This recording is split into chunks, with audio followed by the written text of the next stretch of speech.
আমাদের সুস্বাদু মুরগির বাদশাহী রেজাল্লা। লাইক করতে এবং কমেন্টে আপনার মতামত জানাতে ভুলবেন না।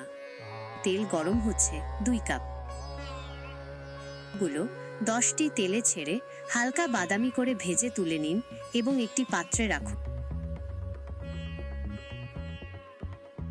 আদা রসুন বাটা 3 টেবিল চামচ দিয়ে ভালোভাবে কষাতে থাকুন।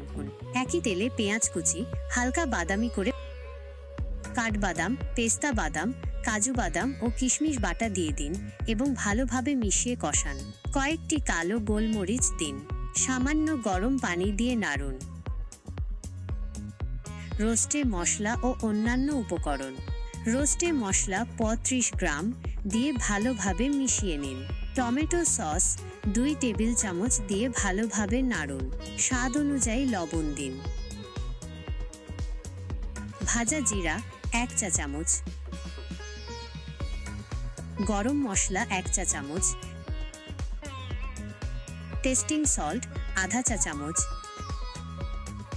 চিনি 2 চা চামচ এবং গুঁড়ো মরিচ 1 চা চামচ দিয়ে ভালোভাবে মিশিয়ে নিন। গুঁড়ো ধনিয়া আধা চা চামচ এবং সামান্য গরম পানি দিয়ে মশলা ভালোভাবে কষিয়ে নিন। মাংস ও আলু যোগ করা।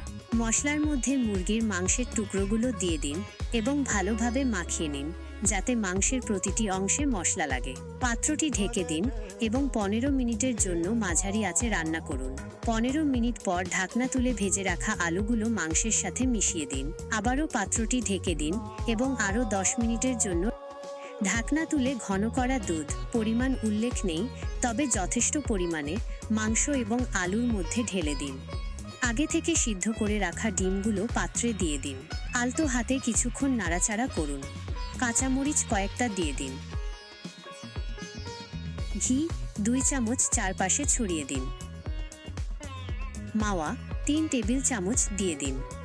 সব শেষে বেরেস্তা পেঁয়াজ ভাজার সোনালি অংশ ভালোভাবে ছিটিয়ে দিন। তৈরি হয়ে গেল আমাদের সুস্বাদু মুরগির বাদশাহী রেজাল্লা। লাইক করতে এবং কমেন্টে আপনার মতামত জানাতে ভুলবেন না।